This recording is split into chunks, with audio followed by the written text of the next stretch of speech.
여러분 안녕하세요.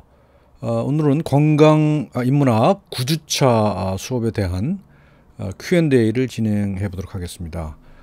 질문들이 상당히 많았고요. 굉장히 날카로운 질문들도 많이 있었습니다. 그리고 총평을 말씀드리면 아직도 여러분들이 우리 수업에서 강조하고 있는 어떤 전제들, 그런 것들을 받아들이지 못하는 경우가 상당히 있다라는 생각을 많이 했습니다. 다시 말씀드리면 이제 우리 수업에서 가장 강조하고 있는 것이 이제 심신이원론의 문제잖아요. 그래서 몸과 마음의 문제, 이것을 이렇게 우리가 아주 습관적으로 아주 오랫동안 분리시키는 그런 그런 문화적 전통이 있단 말이죠. 이제 그런 것들을 좀 극복해 보자고 했는데, 여러분들 질문을 읽어보면 그것이 잘 받아들여지지 않는 거는 거가 느껴져요. 근데 그건 너무 당연한 것 같아요. 그게 바로 받아들여지시면 그게 오히려 이상한 것 아닐까라는 생각이 들거든요. 아무튼 간에 여러분들의 질문을 하나하나 답해 보면서 그런 생각들을 다시 한번 정리를 해봅시다. 첫 번째 질문입니다. 과학의 언어와 삶의 언어를 융합시켜 새로운 언어를 탄생시킨다고 하셨는데, 과학의 언어와 삶의 언어에는 어떤 것들이 있고 이런 것들이 융합되어 새롭게 나타나는 언어의 이시는 어떤 것이 있는지 궁금합니다. 뭐 많이 있을 거예요. 우리가 현실에서 경험할 수 있는 것들을 과학의 언어로 바꿔놓게 되면은 명확하게 이해가 되죠. 예를 들면 돌을 던졌는데 돌이 포물선을 그리고 떨어진다라는 그런 경험이 있지 않습니까? 근데 그거는 우리가 뉴턴의 물리학 법칙에 따라서 설명할 수 있어요, 그죠? 그리고 수식을 통해서 설명이 가능합니다. 그런데 가만히 생각해 보시면 그 현실과 정확히 일치하는 건 아니죠. 그렇죠? 예를 들면 거기서 무시하고 있는 것들이 있습니다. 그러니까 예를 들면 무시해도 좋다고 생각되는 그런 것들이 있어요. 예를 들면 공기와의 저항이라든지요. 뭐 이런 것들은 또 지역에 따라서 무슨 중력이 좀 다르게 작용할 수 있다든지, 이런 것들을 이런 대개 무시가 된단 말이죠. 이제 이런 것들이 삶의 언어와 과학의 언어가 일치하지 않는 것일 수 있을 겁니다.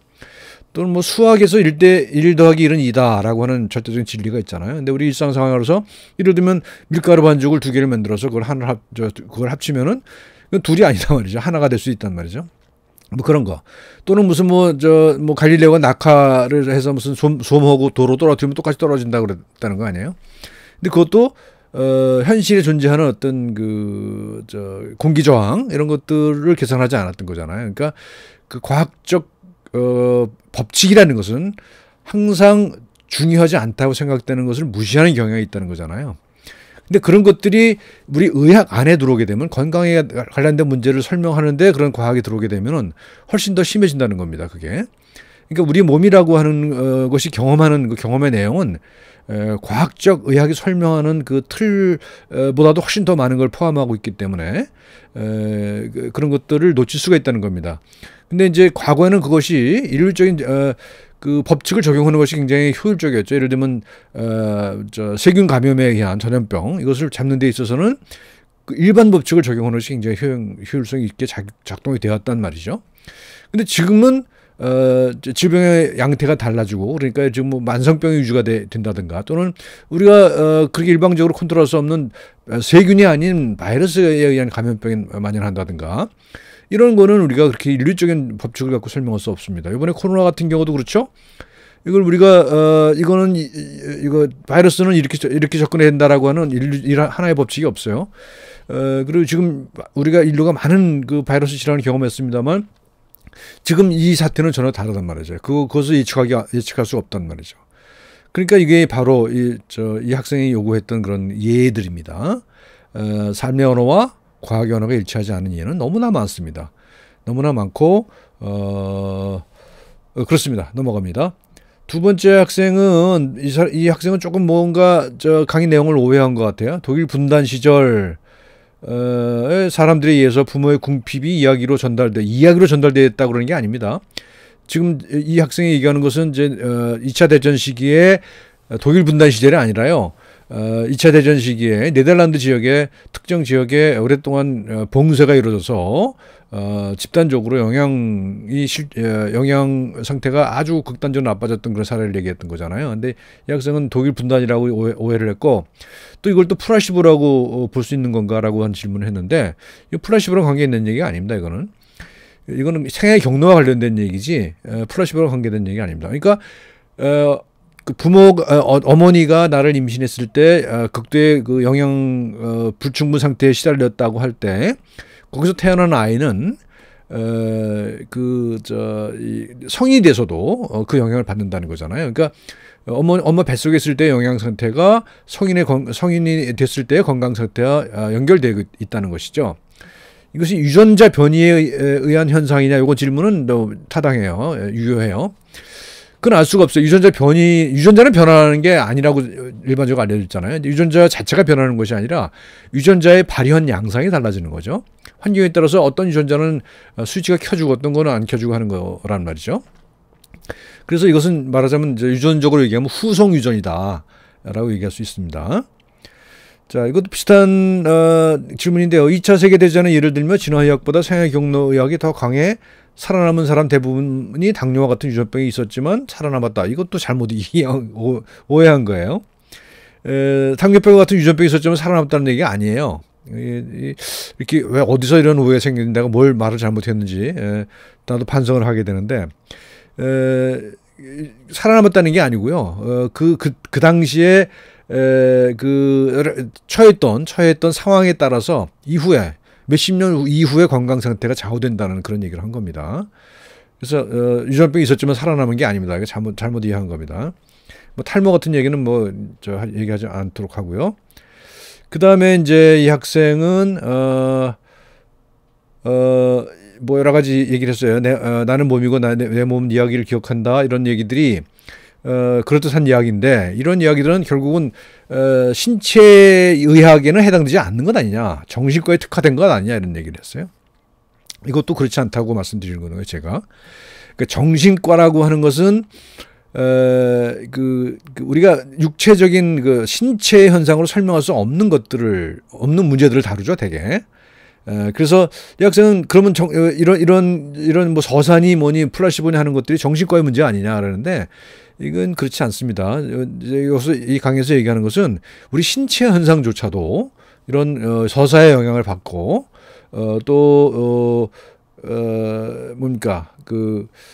경험이라고 하는 것에 경험의 영향을 강하게 받는다는 거예요. 근데 그게 뭐 서사라든가 경험이라든가 이런 것이 그냥 단순한 정신현상, 신체와 관계없는 정신현상이 아니라는 거죠. 제가 여기서 강조하는 건. 그것은 어떤 형식이든 간에 우리가 정확히는 모르지만 뭐 서사가 발생시키는 어떤 의미, 가치 이런 것들이 신체 현상과 연결되어 있다는 겁니다. 연결되어 있다는 걸 얘기하는 것이지 정신과의 문제를 얘기하는 것은 아니라는 겁니다. 그래서 통증의학과라든가 다른 의학 분야에서 어떻게 구체적으로 적용되는지 알고 싶습니다. 그랬어요. 통증의학에서 많이 활용되죠. 활용될 뿐만 아니라 그런 여러 가지 의학적으로 활용은 잘 못한다 할지라도 환자들의 경험은 굉장히 많이 축적되어 있다는 겁니다. 통증을 경험하는 데 있어서 거기에 부여하는 서사에 따라서 그 통증의 질과 양이 크게 차이가 난다는 많은 증거들이 있죠. 자, 그 다음에 이 학생도 비슷한 질문인데요. 정신과 질문을 한 학생이에요. 돌봄이 질병 고통을 치유하는 메커니즘은 과학적인 요인이 없이 순전히 심리적 요인으로 발생하는 것 같은데 그랬어요. 그래서 이것도 마찬가지예요. 심리적 요인, 그다음에 신체적 요인, 이걸 완전히 분리된 걸로 생각하고 있지, 이 학생은. 그죠? 그래서 이것은 이런 돌봄이 어떤 치유를 한다고 하면 그건 심리적 요인이 아니냐라고 하는 그 전제를 깔고 있는 겁니다. 우리가 이 강의 전체적으로는 그렇지 않다는 겁니다. 심리적 요인이지만 심리적 요인이 신체적 현상과 분리되는 게 아니라는 거예요. 분리되는 게 아니라 항상 긴밀하게 연결되어 있다는 거고, 그것을 우리가 아직 정확히 설명하지 못하지만 지금은 이런저런 과학을 통해서 설명을 할 수 있는 가능성들이 생기고 시작하고 설명을 하기 시작했다는 거예요. 아직 명확한 설명은 없지만 그렇다는 겁니다. 그러니까 이 학생은 여전히 그걸 분리시키고 있는 건데 그렇지 않다고 하는 게 이제 강의의 요지입니다. 그리고 뭐 전환장애, 신체화 장애 등이 역시 플라시보라고 생각한다라고 그랬어요. 뭐 그럴 수 있죠. 그래서 이것이 심리적 요인으로 인해 신체 증상이 드러나는 것이니까요. 그랬어요. 그러니까 뭐 맞는 얘기입니다. 심리적 요인이 신체 증상이 드러나는 거라는 거예요. 뭐 그렇게 설명할 수 있어요. 그걸 두 개를 분리된 걸로 생각한다면. 하지만 애초에 그것이 분리되지 않았다고 가정을 한다면, 이것도 가정입니다만, 그렇다면 그거는 하나의 현상이라고 볼 수가 있는 거죠. 그러니까 우리는 아주 아까 저 모두에 말씀드린 것처럼 우리는 아주 철저하게 심신이원론에 빠져 있다는 생각을 해요. 그래서 그런 생각을 할 수밖에 없는 것 아니냐 그런 생각을 합니다. 그다음요. 각각 집마다 내려오는 민간요법이 있습니다. 민간요법에 의해서 우리가 어떤 그 치유를 경험했다면 이것도 플라시보의 한 경우냐 그랬어요. 그렇겠죠. 그렇습니다. 이건 뭐 이렇게 답이 어렵지 않습니다. 그 플라시보의 한 경우라고 볼 수가 있습니다. 그 다음에요. 과학에도 이야기가 있다고 하셨는데 이 학생도 역시 마찬가지로 이걸 인정하지 못하는 거예요. 예, 이야기라고 하는 과학의 이야기 맨 앞에 질문처럼 과학의 언어와 삶의 언어가 분리되어 있다고 하는 전제를 가지고 있는 거고 그것이 연결되어 있다는 생각을 못하는 겁니다. 과학에도 이야기가 있다고 했는데 우리 과학적 사실들을 봐라 이거야. 이 학생이 얘기하는 것은 전자가 원자핵을 돌고 자석의 N극과 S극이 붙는 것과 같은 과학적 사실. 이라고 해서 그 과학적 사실 그거는 믿어 의심치 않는 거죠. 그 속에 이야기가 있다고 할 수 있겠느냐는 거예요. 자, 이제 여기서 하나 한번 더 볼게요. 자, 전자가 원자핵을 돈다는 걸 의심할 수 없는 사실이라고 그랬죠. 전자가 원자핵을 돕니다. 근데 이건 사실이 아닐 수 있어요. 과학적 사실이 아닐 수 있어요. 명확한 사실이 아닐 수 있습니다. 지금 양자역학에 의하면 전자가 원자핵을 돈다는 건 사실이 아닐 가능성이 커요. 특히 양자역학 같은 경우에서 보게 되면, 그러니까 그거는 그런 스토리를 썼습니다 우리가. 그래서 우리가 그 태양계가 태양을 중심으로 저 행성이 도는 곳 모델을 가지고 있었단 말이죠. 근데 그 모델에 대해서 전자원자를 생각했던 겁니다. 그래서 지금도 역시 그런 모델을 사용하고 있긴 합니다만, 그것은 그런 기하학적인 뭐 공전 뭐 이런 게 아니라는 겁니다. 그 양자역학의 얘기예요. 그러니까 과학에도 이야기가 있다는 게 하나 증명이 됐죠, 지금. 뭐 원자 전자의 관계를 태양과 위성의 관계로, 행성의 관계로 이렇게 대비시켜서 생각했다는 거. 그것도 하나의 이야기 아닙니까? 그렇습니다. 그래서 이 학생은 과학은 그냥 팩트이고 사실이고, 그 다음에 이야기는 그냥 거기에 대한 어떤 부가적인 거라는 전제를 깔고 이런 질문을 하고 있는 거예요. 이런 전제가 과연 그러냐 한번 의심해 보자는 겁니다. 지금 제가 말씀드리는 건 이게 내가 얘기하는 게 옳다고 하는 얘기가 아니라요. 그런 비판적인 사유를 할 필요가 있다. 이것이 비판적 사유다. 그리고 여태까지 과학이 발전해온 과정도 그랬다는 겁니다. 지금 그 전통에서 물려왔던 누구나 다 믿는 것들에 대해서 의심해 보는 것. 그것이 과학의 발전을 추동해 왔다는 것이죠. 지난번에 여러 번 강조했습니다만 과학의 발견은 무지의 발견이다. 우리가 모른다는 걸 발견한 게 과학이라는 거예요. 그러니까 끊임없이 의문을 가지는 것, 의심하는 것. 과학의 기본적인 정신은 의심이다. 그다음에 비판이다라고 저는 말씀드리고자 합니다. 과학에는 당연히 이야기가 있습니다. 과학에 하는 이야기는 다 이야기했습니다. 예를 들면 면역을 생각해 봅시다. 우리 면역을 어떻게 생각합니까? 면역은 나와 나 아닌 것과의 싸움이라고 생각하잖아요. 그것도 이야기죠. 은유지만 그게 이야기예요. 그렇죠? 네, 과학적 설명은 다 이야기로 구성되어 있습니다. 그리고 과학적 설명뿐만 아니라 우리가 살아간다는 것은 결국은 우리는 이야기를 통해서 살 수밖에 없는 거예요. 우리가 살아가는 것은 이야기입니다. 이 나온 김에 책을 한 권 추천해 보면요. 최근에 제가 발견한 책인데 이야기의 탄생이라는 책이 있습니다. 지금 내가 하는 그런 이 주장을 그 책에 담고 있습니다. 이야기의 탄생이라는 책을 한번 추천드리니까 시간 되는 학생들 읽어보시기 바랍니다. 자, 그 다음 질문요. 개인은 그들만의 역사를 가지고 있고 해당 상황에서의 주관적인 경험을 가지기에 그 긴 시간을 직접 겪어보지 않는다면 완전한 공감은 힘들 것 같다는 생각이 들었습니다. 그렇죠? 누군가 똑같은 경험을 할 수는 없는 거죠. 두 사람이. 그러니까 똑같은 완전한 공감은 뭐 불가능하겠죠. 상대방의 마음속에 들어가서 그 상황을 시뮬레이션 해보는 것이 정말 가능한 것인지 오히려 거울 유론을 통한 공감보다는 보다 깊이 있는 이해 가능성이라는 표현은 더 적절한 것은 아닌지 의문입니다. 아주 날카로운 질문이죠. 맞습니다. 모든 것을 시뮬레이션을 할 수가 없죠. 우리가 다른 사람하고 똑같은 경험을 할 수는 없어요. 그래서 거울 유론이라는 것도 사실은 다른 사람의 경험과 비슷한 그런 경험을 하죠. 그리고 그런 비슷한 신경회로가 활성화되지만 그 강도는 훨씬 낮죠. 똑같은 경험을 할 수 있는 건 아닙니다. 그래서 시뮬레이션이지만 또 동시에 어떤 인지적인 공감도 필요하다. 그러니까 지금 시뮬레이션이라는 것은 어떤 정서적 공감이랄까요? 그런 건데요. 그거 말고도 인지적 공감이 있다는 거, 이럴 생각을 해보는 거죠. 마음 이론이라고 얘기하는데, 저 사람이 이래서 이런 마음 상태에 있을 거야라고 우리가 추론할 수 있는 거예요. 추론이죠. 추론에 따른 공감도 필요한 겁니다. 그리고 그것이 굉장히 중요해요. 제가 강의에서 강조하지 않은 것 같은데, 시뮬레이션을 통한 그런 느낌, 정서적 공감이 있을 수가 있습니다만, 또 한편으로는 인지적 공감도 필요하다. 내가 그 사람에게 뭐 감정이입이라기보다는 입장을 바꿔 생각해보는 역지사지의 정신, 그것이 또 굉장히 중요한 것도 있습니다. 그래서 보다 깊이 있는 이해 가능성에 대한 표현이 더 적절한 것은 아닌지, 그렇습니다. 그렇습니다. 그래서 동의를 합니다. 학생의 주장에 대해서. 다음요. 의사가 서사의학을 이해하는 것에서 피아니스트의 손 다친 예시를 드셨는데, 그래도 의사가 해줄 수 있는 건 크게 달라지지 않는다고 생각합니다. 그렇죠? 손이 다쳤으면 손을 치료해 주지, 그 피아니스트라고 하는 인간을 치료해 주는 건 그 다음의 문제란 말이죠. 환자의 불행한 서사에 공감할 수는 있겠지만 손을 치료해 줄 뿐이지 기적적으로 다치기 전처럼 완벽하게 치료를 했다, 이런 건 불가능한 일이라고 생각합니다. 그렇죠? 불가능하죠. 외과적인 상처를 치료하는 의사가 서사의학을 병행함으로써 실제 수술 치료에 큰 긍정적 효과가 있었다는 사례가 있었을까요? 자, 이거 수술이 아니라요. 이제 우리가 많이 유명한 사람입니다. 올리버 섹스라고 하는 신경과 의사가 있었죠. 이 사람이 아주 기이한 환자들 많이 봤어요. 그래서 책들을 많이 썼거든요. 얼마 전에 돌아가셨는데, 근데 이분은 이제 자기 자신의 경험을 얘기합니다. 이분이 이제 혼자 어디 산에 갔다가 다리를 크게 다쳤어요. 그래서 죽다 살아났어요. 그래서 혼자서 어떻게 해서 이제 살아났거든요. 근데 이제 마비가 돼요. 누워있는 다리 한쪽이 마비가 됩니다. 그래서 이것이 움직이질 않아요. 움직이지 않고 이 사람, 그래서 뭐라고 그러냐면, 나는 침대에서 내 다리를 주웠다 그래요. 침대에 내 다리가 있는데 그게 내 게 아니라는 느낌을 받았던 거죠. 그리고 이게 움직이질 않아요. 온갖 무슨 재활치료 이런 걸 통하지 않아요. 그런데 어떤 순간에 이 사람이 이제 음악에 대해서 조예가 깊거든요. 이제 옛날에 들었던, 아주 자기가 좋아했던 어떤 음악이 흘러요.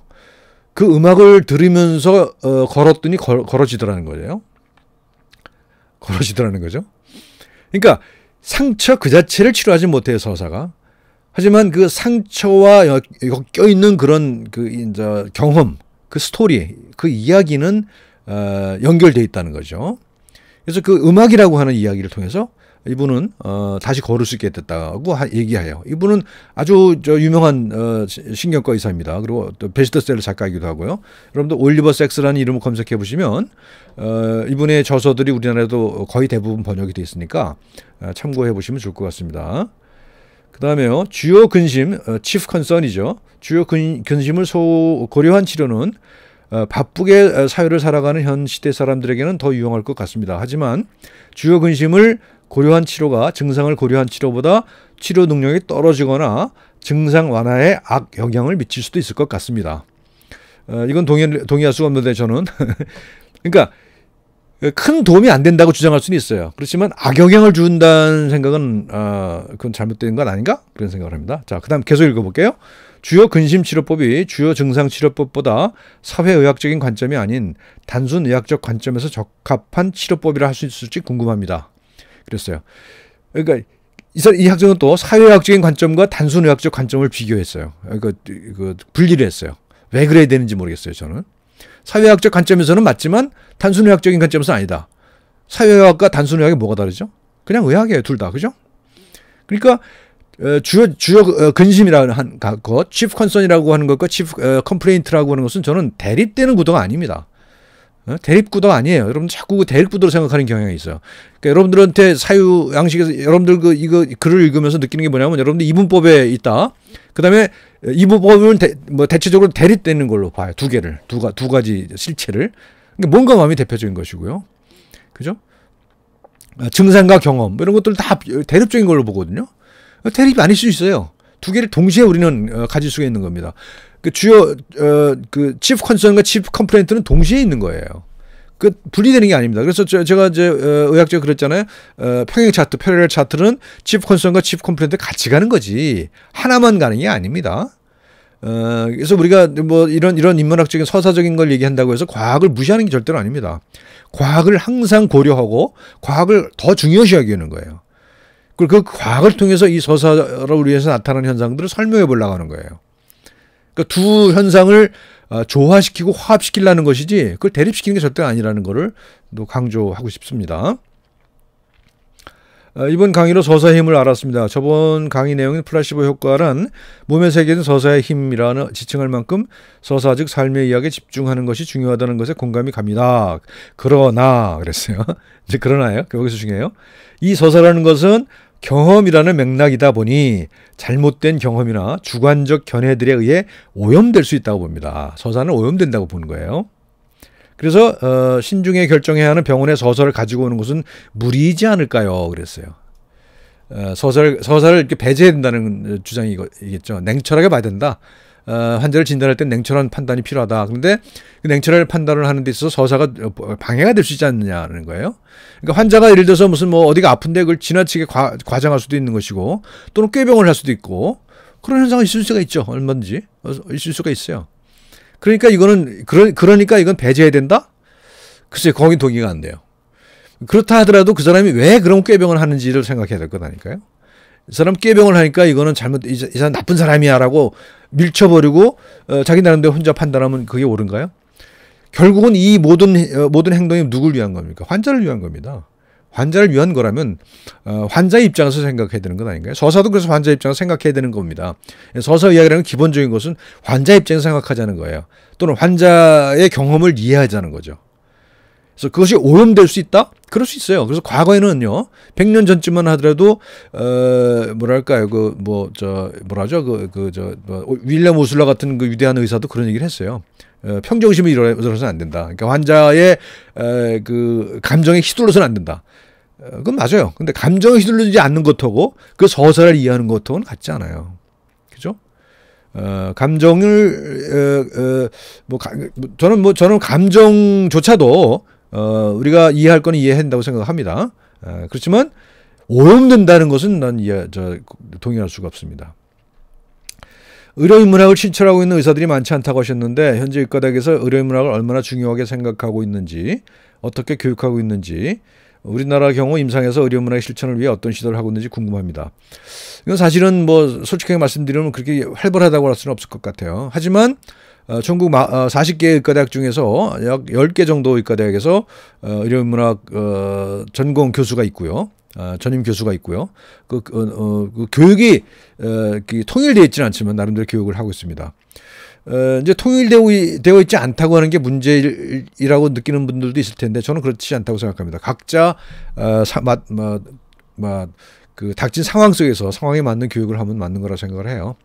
그래서 뭐 이건 의료인문학 교육은 이렇게 해야 돼라고 하는 그런 어떤 통일적인 기준이 필요한 것은 아니라고 생각합니다. 이제 제가 지금 하는 그 수업, 우리 부산대학에서 하고 있는 그 수업이 이게 뭐 반드시 옳은 것만도 아니죠. 저는 이렇게 할 뿐이에요. 나의 경험, 내가 했던 몇십 년 동안 경험에 의하면 이것이 옳은 것 같아서 지금 하고 있는 거예요. 다른 학교는 다른 방법을 또 택할 수가 있는 것이고, 그 담당하는 분이 또 다른 생각을 가질 수도 있는 거예요. 그러니까 이건 일률적인 통일적인 그런 방법으로 할 수 있는 건 아니다. 물론 그런 절차적인 그런 것들은 필요할 수가 있습니다만 그렇습니다. 그 다음에요. 이야기가 약이라고 하셨는데 몸이 먹고 살아야 하는 양식은 건강에 안 좋은 음식이라면 안 먹으면 되지만 마음이 먹고 사는 양식인 이야기는 듣는 것을 선택할 수 없을 경우가 있고 마음에 상처가 되어 오히려 약이 되지 않는 것 같은 경우도 있는데 이것도 자신의 마음을 단단히 해주는 약이 되는 건가요? 글쎄요. 이건 뭐 좀 너무 일반적인 얘기긴 한데 구체적으로 좀 사례를 들었으면 좋을 뻔했어요. 마음에 상처가 되는 이야기도 많죠. 그렇죠? 나를 비난하는 이야기는 상처가 되잖아요. 이게 내 마음을 단단하게 하는 약이 될 수도 있고 그렇지 않을 수도 있겠죠. 내가 어떤 자세를 가지고 이야기를 접하느냐에 따라서는요. 그리고 실제로 이제 그 이야기가 약이라고 했지만 이야기가 독약이 되는 경우도 있죠. 그래서 그걸 이제 이야기가 약이 되는 경우가 플라시보라면 이야기가 독이 되는 경우를 노시보라고 얘기해서 노시보. 그런 경우도 있습니다. 그래서 제가 뭐 플라시보를 얘기했다고 해서 플라시보 만병통치가 될 수 절대로 없습니다. 많이 그런 오해를 해요. 어떤 그 플라시보 연구자의 책에 보면 그런 얘기가 나옵니다. 자기가 플라시보에 대해서 어떤 방송에서 얘기를 했더니 어디 세계 어느 구석에 있는 나라에서 편지가 왔더래요. 그 약 좀 어떻게 소개시켜 달라고. 플라시보는 어떤 특정한 약이 아니잖아요. 근데 그렇게 오해를 하는 거예요. 우리는 어떤 뭐 좋다라고 하는 게 있으면 그거를 그냥 무조건 믿어버리는 그런 경향이 있거든요. 플라시보라는 것은 그런 객관적으로 존재하는 약이 아니잖아요. 아시다시피. 그렇죠? 그래서 그거는 내가 어떻게 해석하느냐에 따라서 달라질 수 있는 겁니다. 그 다음요. 질병에만 초점을 맞추는 것이 아니라 병에 걸리게 된 서사를 통해 진료를 하는 생애 경로 이야기 치료에 확실히 도움이 될 것이라고 생각합니다. 일단은 동의를 했어요. 이럴 경우 진료 시간이 연장되는 문제, 자신의 고통을 객관적으로 판단하지 못하는 환자의 신빙성 문제가 발생할 수도 있다고 생각합니다. 이런 질문을 했습니다. 진료 시간이 연장되는 문제. 이 문제는요. 조금 연장될 겁니다. 지금같이 3분 진료로는 어려워요 분명히. 그렇지만 많은 사람들이 이것도 연구를 했어요 또. 이런 생애 경로 이야기나 서사 이야기를 실천하는 데 있어서 시간이 얼마나 그 중요한 변수이냐 하는 연구를 했거든요. 근데 결론은 시간이 중요한 요소이긴 하지만 결정적인 요소는 아니라는 겁니다.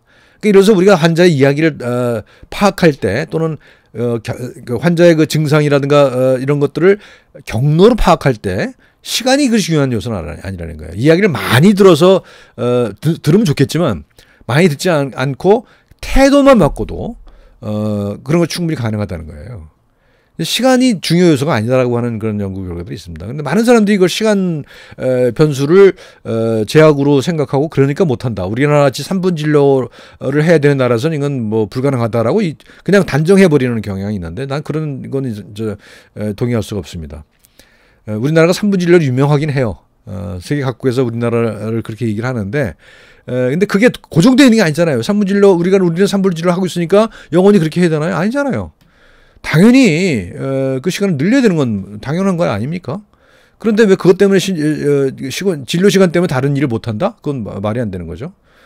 그다음에 그 고통을 얘기할 때 그걸 객관적으로 설명하지 못한다. 그러니까 문제가 있지 않느냐. 그러니까 환자가 자기의 경험을 왜곡해서 의사에게 전달할 수도 있겠죠. 그렇죠? 그건 아까 말씀드린 거예요. 그것조차도 우리는 파악을 해야 된다는 겁니다. 우리는 무슨 기계수리공이 아니잖아요. 환자의 문제를 다루는 의사이기 때문에 의사라면 그렇다면 그거는 환자의 문제를 종합적으로 판단해야 되는 것 아닌가요? 그런 거 그렇게 생각할 수 있을 것 같습니다. 그다음에 의사가 단순히 증상을 분석하는 증거 기반 의학에서 대여 기반 의학으로 나가야 한다고 하셨는데 그렇게 되면 의사에게 지어지는 신체 정신적 부담이 매우 커질 것이라 예상됩니다. 이것도 시간 얘기예요. 그래서 의사 한 명이 케어하는 환자 수를 줄여야 되는 것 아니냐. 근데 이 학생 뭐라냐면 수를 불가피하게 줄여야 하는 등의 부작용이라고 그랬어요. 저는 의사 한 명이 케어하는 환자 수를 줄이는 것은 부작용이 아니라 긍정적 작용이 아닐까 그런 생각을 해요. 지금처럼 이렇게 많은 환자를 봐야만 되는 그런 거는 그게 정상이라고 볼 수 없는 것 아닌가요? 그러니까 지금보다 훨씬 환자의 수를 줄이는 것이 맞습니다. 그리고 실제로 통계를 보면요. OECD 국가에서요. 의사의 인당 환자 수가 우리나라가 제일 많아요. 그 얘기는 뭐냐면 의사 대 환자의 비율이 우리는 의사가 적다는 거거든요. 그러니까 그거 늘려야 된다고 생각해요. 이건 뭐 의사협회가 뭐 굉장히 반대를 하는데 저는 그 반대하는 것이 어떤 타당성이 있는지 모르겠어요. 그리고 OECD 통계를 보면 그렇거든요. 그러니까 의사 수를 늘리면 해결되는 문제예요. 그런데 그거는 늘리지 않고 시간 3분 진료 해야 된다라고 얘기한다는 것은 그건 논리적으로나 도덕적으로나 받아들일 수 없는 문제 아닌가 그런 생각을 합니다. 그 다음요. 아서 클라이먼은 같은 문화권에 있더라도 개개인이 놓여 있는 환경에 따라 경험하는 것이 달라질 수 있고 이런 경험에 대해 현대의학이 제대로 관심을 가지고 있지 않다고 비판하였다. 하지만 약물 치료의 경우만 하더라도 무작위에게 적용되는 이중 맹검 등 다양한 임상 실험을 통해 약물의 화학적, 생물학적 기전을 완전히 이해하지 못하더라도 임상을 통과하면 치료를 진행하는 것이 현대의학의 방식인데 개개인의 환경까지 고려하여 치료한다는 것은 무작위의 환자에게 적용하여 효과를 내는 현대의학을 부정하는 것일 뿐만 아니라 현실적인 문제를 무시한 비판으로 볼 수 있지 않은가. 이 학생은 앞에는 아닌 것처럼 그러면서 굉장히 강의 내용을 통렬하게 비판하고 있는 거예요. 강의 내용을 비판하고 있는 거예요. 제가 비판받고 있는 겁니다. 자, 거기에 대한 그 변명이랄까요? 아니면 반응을 한번 해봅시다. 이중맹검, 예, 이중맹검을 하고 있기 때문에 이건 믿을만하다는 거잖아요. 이중맹검을 통해서 효과를 증명한 거기 때문에 이건 효과가 있는 것이다라고 얘기하는 거잖아요. 지금 이 학생은. 근데 이제 봅시다. 이중맹검의 문제를 많은 사람들이 지적을 합니다. 이중맹검 했으니까 이거는 완벽한 거다? 그렇지 않을 가능성이 너무 커요. 뭐 통계학적으로도 그렇고요. 또 한 가지 뭐냐면 이중맹검을 할 때 또 반드시 어떤 규칙이 있는가 하면 플라시보를 적용하게 돼 있어요. 환자가 무슨 약을 먹는지, 의사가 환자에게 무슨 약을 주는지 모르도록 디자인을 해야 그것의 신빙성이 더 높아져요. 근데 그 플라시보 디자인 속에 포함시킨다는 건 무슨 뜻입니까? 플라시보 효과를 인정한다는 거잖아요. 플라시보 효과를 인정한다는 것은 이런 약효, 생물학적인 약효가 있지만 그런 약효가 없는 플라시보라는 처방도 분명히 유효하다는 걸 인정하는 거잖아요. 그러니까 이거 상당히 그 논리적인 모순인 것이거든요. 그래서 뭐 그런 거고요. 어쨌든 간에 그래서 이건 뭐 의학 철학 하는 사람들 중에 또 이제 역학을 철학적으로 하는 분들이 있거든요. 근데 그런 분들의 논의가 많이 있습니다. 많이 있어서 이중맹검을 절대적으로 신봉하는 것은 옳지 않다라는 그런 결론은 이미 나 있는 거예요. 근데 지금 다른 대안적인 방법이 없기 때문에 그런 방식을 사용하고 있는 거고요. 그 다음에 무작위 환자에게 적용하여 효과를 내는 현대의학. 그렇죠. 현대의학은 무작위 환자에게 적용하여 효과를 내는 거예요. 그래서 그 현대의학이 그래서 굉장히 큰 효과를 냈습니다. 예를 들면 무슨 감염병에 어떤 항생들을 쓰니까 몇 퍼센트 환자에게 듣고 뭐 그렇다. 그래서 대다수 환자에게 듣더라. 근데 이 이면에 뭐가 있습니까? 이 약의 효과가 없는 환자도 분명히 있는 거거든요. 또 이 약의 효과가 없을 뿐만 아니라 심각한 부작용을 낳는 경우도 있거든요. 페니실린 쇼크 같은 거 대표적인 거죠. 확률은 낮지만 분명히 발생하고 있습니다. 그래서 사망하는 경우도 많이 있어요. 그래서 무작위 환자에게 적용하는 효과를 내는 현대의학은 분명히 여태까지 굉장히 큰 효과를 낸 건 맞지만 또한 부작용도 상당히 있다라는 것을 볼 수가 있습니다. 현실적인 문제를 무시한 비판으로 볼 수 있지 않은가. 현실적인 문제라는 게 뭐죠? 현실적인 문제가 지금 무작위 환자에게 적용하는 의학이 당연한 것이 현실인가요? 여태까지는 그렇게 해왔지만 지금은 그렇지 않다는 것이 이제 비판의 요지 아닙니까? 이제는 그런 무작위에 의한 그러니까 뭡니까? 통계 정규 분포의 노멀 레인지 안에 있는 환자에 적용하는 그런 것만. 그래서 나머지는 무시하는. 그죠? 정규 분포의 그 나머지 그 양 날개에 있는 사례들은 무시하는 거잖아요. 현대의학이라는 게. 그래서 그런 의학은 그럼 정당할 수 있냐는 거예요. 사람의 생명을 살리는 것이 본연인 의학이 그런 통계적인 정상에서 벗어난 사람은 무시해도 되는 거냐? 그럼 그 사람들 버려도 되는 거냐는 그런 의문을 할 수가 있는 거죠. 그것뿐만 아니라 통계적인 정상 안에 있는 사람이라 할지라도 우리가 여태까지 이런 문화적인 또 서사의 그 사례들 이런 걸 적용했을 때 훨씬 더 효율적으로 치료할 수 있다는 증거들도 많이 있는 거거든요. 그래서 이 학생은 여전히 어떤 과학적인 사유 양식을 가지고 있는 것 같고요. 그럴 수밖에 없다 치지만 좀 생각을 좀 바꿔봤으면 좋겠다 그런 생각을 합니다. 근거 중심 의학과 관련한 질문들입니다. 확률적인 근거를 실제 임상에 적용하는 경우 오점이 발생할 수 있다는 점을 지적했는데 그렇다면 근거 중심 의학은 현대의학이 지향해야 할 방향으로서 적합하지 않다고 볼 수 있나요? 아닙니다. 근거 중심 의학은 여전히 굉장히 중요합니다. 그게 과학적으로 과학이라는 기준에서 봤을 때 조금 문제가 있을 수는 있어요. 정확히 맞아 떨어지진 않지만 그렇지만 그것 이외에 대안이 없거든요. 그래서 근거를 찾아내는 것은 앞으로 굉장히 중요합니다. 그렇지만 그것이 가지고 있는 문제점들에 대해서도 같이 인식할 필요가 있다는 거예요. 근거 중심 의학을 버리라는 거 아니면 절대로 적합하지 않다고 볼 수 있는 게 아니에요. 지금 여전히 유효합니다. 그다음에 플라시보가 하는 이야기인데 여전히요.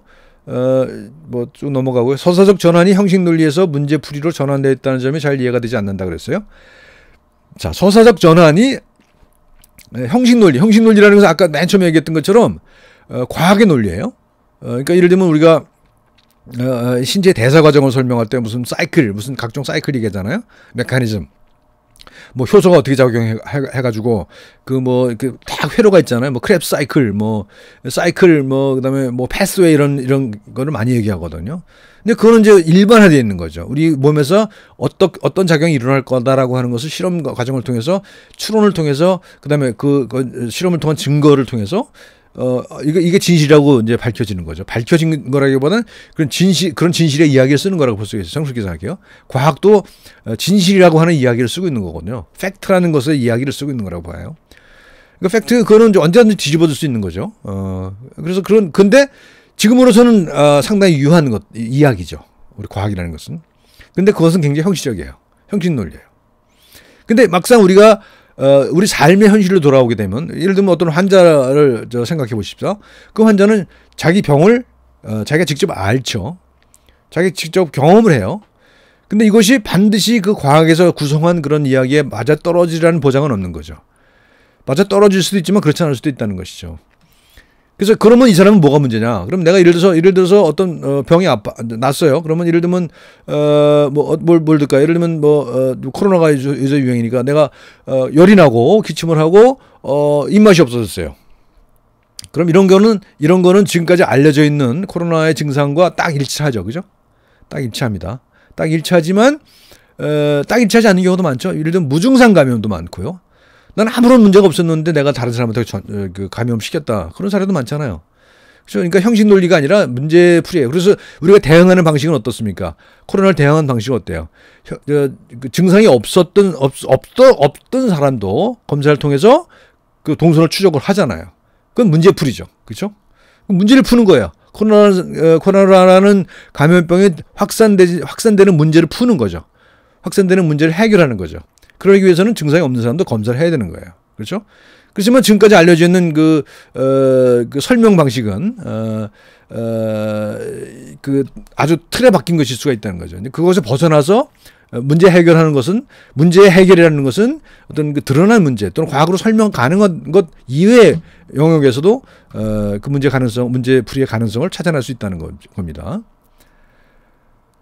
그 다음에요. 고통받는 사람을 목격하는 것만으로도 교통이라고 활성화되는 거울유론의 개념이 가장 인상 깊었습니다. 응급실과 같이 다양한 긴박한 상황을 접해야 하는 직장에서 일하다 보면 타인의 고통에 대해 공감하는 능력도 실제 향상될 수 있나요? 아니요. 그렇지 않습니다. 오히려 무뎌집니다. 아주 일상적으로 타인의 고통을 겪는 사람들의 경우는 공감 능력이 아주 무뎌진다는 그런 연구 결과들이 있어요.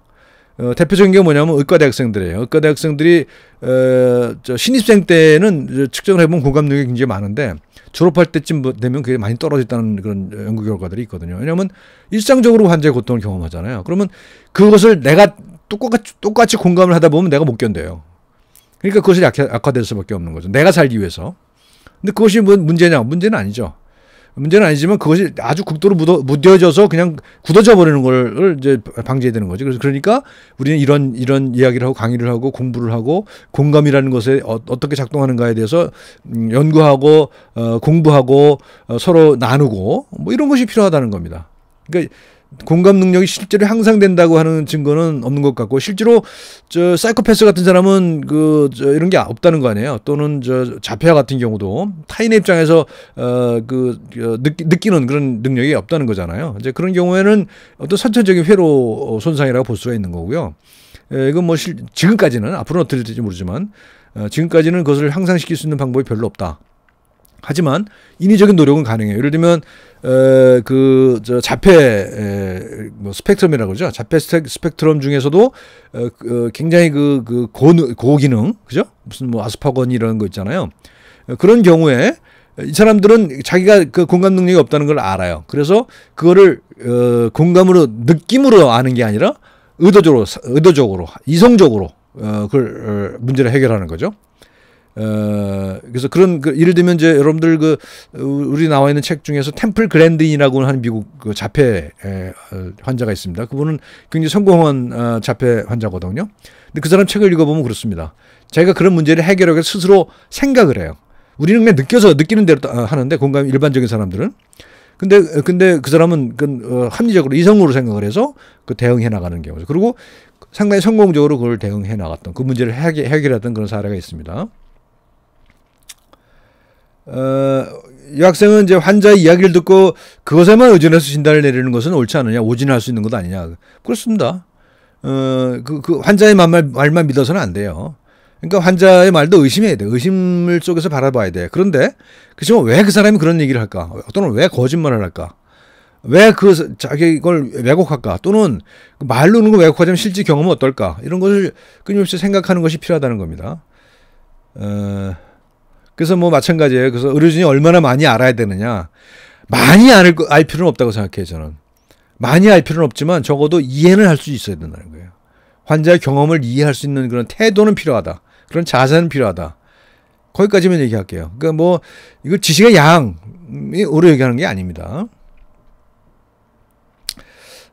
이야기와 함께 과학이 공생할 수 없다고 생각하느냐? 아까 말씀드렸죠?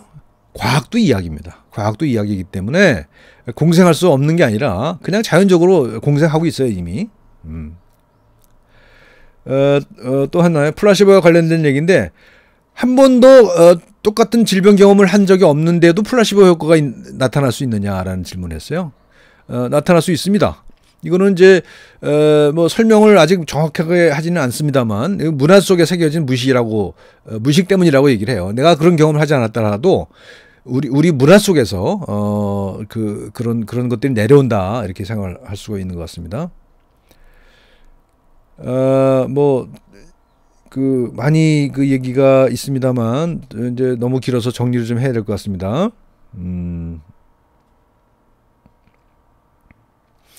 이 학생 거 한번 읽어볼게요. 두 가지 질문인데요. 이 의료인의 과학의 언어와 환자의 삶의 언어가 화합하여 새로운 언어를 만들어야 하고 질병과 치유가 함께 해야 한다고 말씀해 주셨는데 질병과 치유가 함께 한다라는 의미가 잘 와닿지 않는다. 현재 상황에 적용하면 어떤 모습일까? 그러니까 이게 이제 영어로 sickness healing, 힐링이었죠. 파브레가라는 그 인류학자가 주장한 건데, 그러니까 우리 원시인들의 경험을 생각해 보면 돼요. 우리가 원시인들이 어떤 몸에 문제가 생겼다고 쳐요. 그럼 아프죠. 우리는 당연히 아프니까 아프면 병원에 가야지라고 하는 게 당연히 떠오르잖아요. 근데 그 당시엔 병원도 없고 아무것도 없어요. 전문가도 없어요. 그러니까 아프면 그 문제를 해결해야 되는 거잖아요. 그죠? 아픈 문제를 아픈 것과 아픈 문제를 해결해야 되는 그런 문제 상황은 동시에 존재하는 거예요. 그죠? 그러니까 아프다는 것은 바로 문제를 의미하는 거예요. 근데 우리는 지금 분리해요. 아프다 그러는 건 어떤 원인이 있으니까 그 아픈 거다. 그러니까 그 원인을 제거하기 위해서 우리는 병원에 간다. 이렇게 분리해서 생각하잖아요. 근데 원시적으로는, 자연적으로는 우리가 아프다고 하는 것은 그것을 아픈 것으로부터 벗어나야 된다라고 하는 그런 동기와 동시에 존재했다는 거죠. 그래서 예를 들면 이제 뭐 어렸을 때 경험인데요. 제가 뭐 장난을 치다가 머리를 씌웠어요. 그러면 그냥 뭘 누구한테 들어서가 아니라 그냥 장독대에 가서 된장 갖다가 발랐거든요. 왜 그런지 몰라요. 그게 내 경험 속에, 내 습관 속에, 내 문화 속에 묻어주셨던 것 아닌가? 그런 생각이. 누가 얘기해 줬는지 그것도 모르겠어요. 발에 씌우면 된장을 발라라 이런 얘기를 들었는지 안 들었는지 기억이 없지만 어쨌든 간에 혼자 그 문제를 해결해야 돼서 어렸을 텐데 그래서 그걸 된장을 발랐던 경험이 있거든요. 이것이 바로 질병과 치유가 함께 한다는 사례가 아닌가 그렇습니다. 두 번째 질문은 이제 양한방에 관련된 얘기입니다. 이야기는 이제 뭐 이 학생 얘기에 공감하기 때문에 한번 읽어볼게요. 쭉. 우리나라 의학에는 양방과 한방이 있습니다. 저의 짧은 지식으로 한방은 양방에 비해 몸을 전체적으로 보고 환자마다 다른 체질에 기반하여 치료한다고 알고 있는데요. 범주화시키자면 양방은 객관적 사실에 한방은 주관적 경험과 상치되는 것 같습니다. 상치가 아니라 상응이겠죠. 그죠? 양방은 객관적 사실, 한방은 주관적 경험 이렇게 생각하는 것 같아요. 근데 뭐 그런 느낌을 가질 수 있지만 반드시 그런 건 아니거든요. 사실은 양방도 주관적 경험을 다루고 한방도 객관적 사실을 다루죠. 좀 다른 방식으로 다룰 뿐이죠. 어쨌든 그렇게 이해하는 것이 뭐 틀린 건 아니에요. 그래서 이 학생은 이제 양한방 협진이 새로운 지향점이 될 수 있지 않을까요? 그랬어요. 근데 저는 이제 큰 틀에서는 크게 공감을 하는데요. 양한방 협진이 되려면 굉장히 힘듭니다. 왜 힘드냐 하면 그 두 의학이 가지고 있는 전제가 전혀 다르기 때문이에요. 그래서 이제 양방을 하시는 분들은 철저하게 자기 전제를 믿기 때문에 그 한방의 전제를 받아들일 수가 없어요. 그래서 그는 철저하게 그렇게 믿어요, 그분들은. 그래서 한방은 미신이다 라고 그냥 믿어버리거든요. 근데 뭐 저는 그게 좀 안타까워요. 그게 그렇게 믿어버리는 것이. 그리고 한방도 마찬가지입니다. 한방도 자기 영역을 지키려는 노력만 하지 양방의 그 발달된 것들을 받아들여서 그걸 새롭게 변형시킨다는 생각을 아직 잘 못하는 것 같아요. 자기 전통을 잃는 순간 우리는 망한다라는 생각을 해서 그런 것 같은데, 저는 양쪽에 다 뭐 양비론입니다만 양쪽에 다 문제가 있다고 봐요. 그래서 이건 수준이 어떤 그 처방 수준에서 이걸 협진을 해서는 안 된다고 생각해요. 진단과 처방 수준에서 협진은 불가능하다고 생각해요. 왜냐면 그 기반 자체가 다르기 때문에 철학적인 수준에서 우리가 그 협진이 된다고 생각해요. 그래서 제가 이제 그런 공부를 하기 시작한 이유이기도 하거든요. 사실은 철학을 공부하기 시작한 이유가 양한방의 철학적인 근거들을 따져서 이것을 어떻게 융합시킬 수 있을까라는 고민을 해서 시작했던 거였거든요. 저는 철학적인 반성으로부터 출발해야만 이것은 길이 열린다 생각하고, 또 한 가지는 어떤 뭐랄까요, 직역주의랄까요? 자기들이 직역 이익주의, 이것도 굉장히 심각합니다. 우리 사회에서는. 근데 지금 이 두 양한방 문제에 있어서는 그 직역 이기주의에다가 자기들 나름대로 확신들이 있어요. 그러니까 더 어려운 거죠. 그래서 어려운데 어쨌든 간에 이것은 장기적으로는 우리가 이제 같이 가야 될 거라 생각하고요. 양방도 변화를 필요로 합니다. 지금 제가 보기에는 그렇습니다. 지금 우리가 서사 얘기하고 플라시보 얘기하고 뭐 생애 경로 얘기하잖아요. 이게 결국은 변화를 만드는 과정이거든요. 근데 어떤 면에서 보면 한방이 이미 그런 요소들을 가지고 있어요. 그 안에 한방이 가지고 있거든요. 근데 이걸 합쳐야 된다는 거예요. 합쳐야 되는데 이것은 서로 상대방에 대한 관용이 있어야만 가능한 건데, 지금 우리 현실에서는 그런 관용이 없기 때문에 좀 아주 난방이다. 그렇지만 우리가 앞으로 가야 될 길이다. 그리고 그거는 뭐 단기간에 해결된 문제는 아니라 하더라도 결국은 글로 가야 되는 건 아닌가, 그런 생각을 합니다. 자, 오늘도 꽤 길게 얘기를 했습니다만 여기까지 정리를 하겠습니다. 오늘 건강인문학 9주차 Q&A를 여기서 마치겠습니다. 고맙습니다.